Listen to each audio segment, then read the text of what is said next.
Comme deuxième panéliste, elle va nous rejoindre maintenant, Madame Adja de Souza. Adja?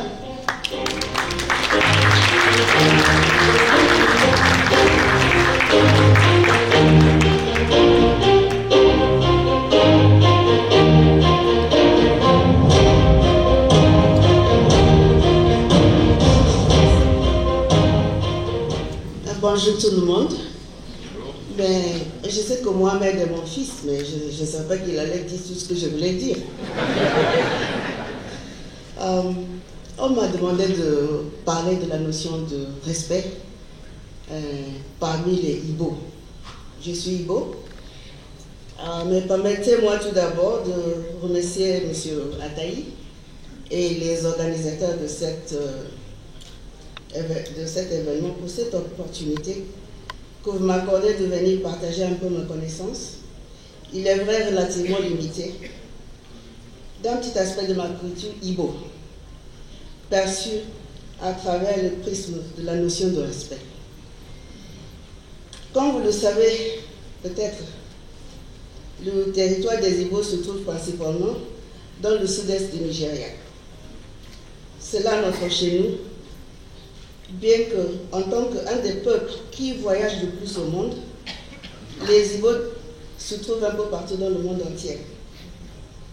L'histoire des Ibo ne peut pas être écrite sans accorder une place de choix à la notion de respect.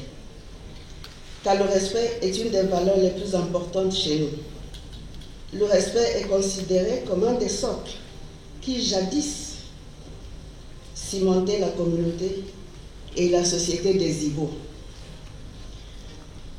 La notion de respect était étroitement liée à la notion de l'aînesse.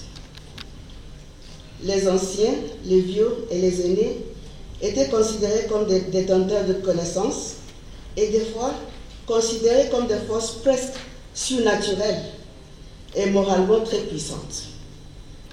Les Ibo avaient cette croyance que les aînés étaient le lien qui connectait les jeunes aux ancêtres. Et cette connexion avec les ancêtres était très nécessaire pour qu'ils puissent continuer à jouir des connaissances détenues par ceux-ci et aussi de la protection et la direction pour le bien-être et la sécurité de la société. Si les ancêtres et les chi c'est les dieux,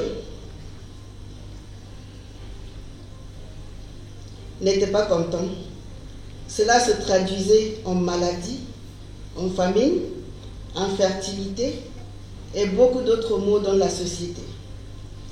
Étant donné que c'était les aînés qui étaient en contact avec les ancêtres, il était d'une importance primordiale de les obéir. Et cette obéissance se reposait beaucoup sur le respect. Car en les respectant, en les accordant une certaine reconnaissance et une certaine importance, c'était aux ancêtres que l'on faisait plaisir.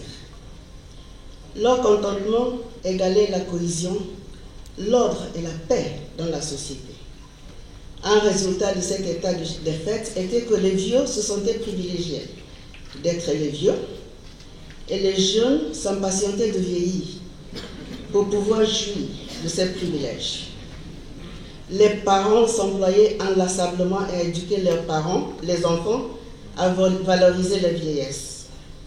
Il était des devoirs des jeunes de venir en aide et de respecter les plus vieux, les aidant à faire des courses, à chercher des bois de chauffe, les assistant en période et moments de faiblesse ou de diminution physique, telle en période de maladie par exemple. Maintenant, quelles sont les attitudes qui confèrent la vertu de respect en pays Ibo? Premièrement, il y avait le respect de la parole donnée. Je n'ai pas assez de temps pour aller en détail. Et puis il y a les salutations. Le matin, les plus jeunes devraient saluer les plus vieux, dire bonjour, comme notre sœur nous a rappelé. Après chaque repas, ils devraient dire merci aux parents. Ils devraient dire bonjour sur la route ou ailleurs où ils se rencontrent. Avant d'aller se coucher, en recevant quelque chose de la part d'un aîné, en saluant, les jeunes devraient se mettre debout ou se baisser la tête. Le plus jeune devrait céder sa place à un plus âgé. Le plus jeune ne devrait jamais interrompre un plus vieux qui était en train de parler et devrait attendre la fin du discours de celui-ci avant d'entamer son propre discours. Et ce, pas sans avoir demandé au préalable la permission de prendre la parole. En cas de partage quelconque, c'est le plus vieux qui a la première option de choisir. Il est considéré impoli de balayer dans une chambre ou dans une concession où se réunissaient les aînés. Des décisions importantes, bien sûr, ne peuvent jamais être prises sans consulter les plus vieux et sans leur consentement. C'est une abomination pour un jeune d'injurier ou d'insulter un aîné ou de faire des remarques dégradantes ou désobligeantes envers un aîné. Chez nous, les Igbo, les jeunes n'appellent jamais les aînés directement par leur prénom. Il faut toujours un préfixe, comme si pour empêcher un contact trop direct ou trop familier. Nous utilisons les préfixes comme nda, da, dede, ou comme, c'est un peu comme au Togo, ou parce que mon mari était togolais, où on les appelle da, fo, nine, tassi, atavi. Toutefois, dans tout cela, les aînés avaient des devoirs moraux incontournables envers les plus jeunes, dans le mentorat, l'orientation, l'instruction, la protection, etc., etc. Non seulement au niveau de la famille restreinte, mais surtout au niveau de la communauté. Car comme nous disons chez nous, un enfant est né d'une seule mère, mais appartient à toute la communauté. Sa réussite était considérée comme celle de toute la communauté et procurait de la joie à tout le monde.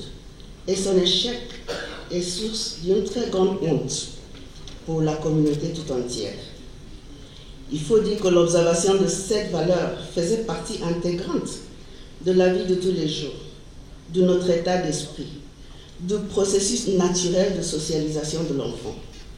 Donc, c'était une valeur que nous osavions vivre autour de nous, que nous assimilions tout naturellement auprès de nos parents, nos grands-parents, nos aînés, les amis des parents, les membres de nos groupes d'âge, etc., etc.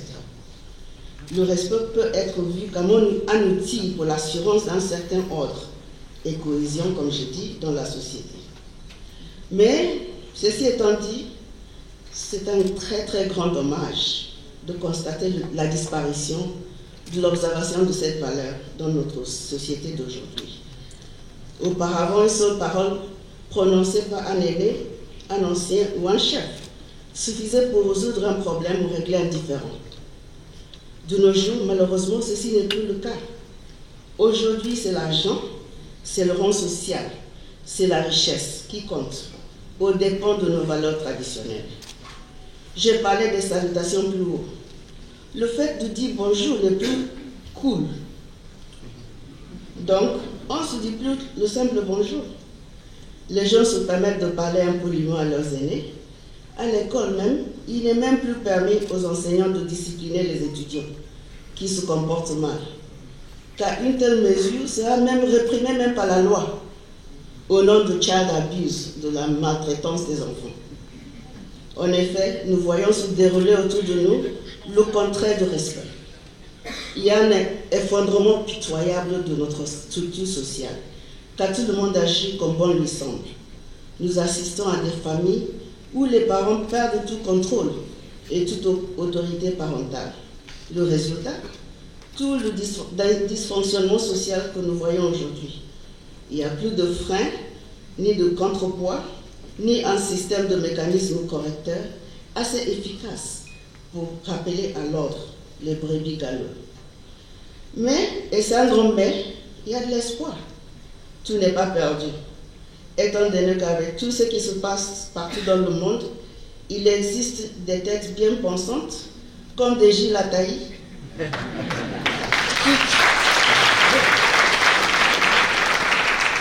toutes jeunes qu'elles sont, qui commencent à remettre sur la table la question de comment faire pour retrouver nos valeurs perdues. Comment garder notre plus grande richesse culturelle, nos valeurs, comme l'ont fait les Japonais, les Chinois, les Coréens, qui se développent de manière solide et robuste, sans perdre un grain de leurs valeurs traditionnelles. Je crois que notre rencontre d'aujourd'hui nous permettra d'entamer ou d'approfondir des réflexions autour de cette problématique. À mon petit niveau, j'essaie d'informer, de rappeler à l'ordre gentiment lorsque je constate ces choses se passer autour de moi, mais de façon très gentille, sans forcer.